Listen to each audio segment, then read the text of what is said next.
Hey everyone, welcome back to the channel. Today I will show you how to copy IDs on Discord. So let's get started.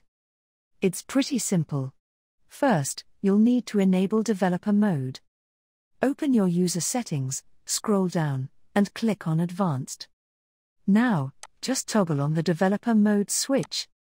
To copy your user ID, right-click on your username, and you'll see an option to copy user ID.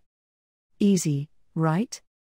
Need to copy a channel ID, right-click on the category, and again, click on Copy Channel ID. Simple as that. Want to grab your server ID?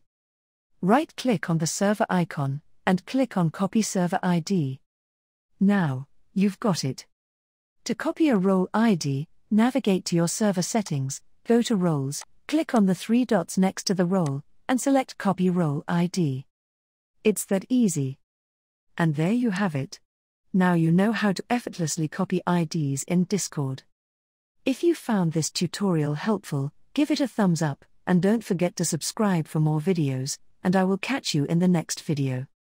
Goodbye.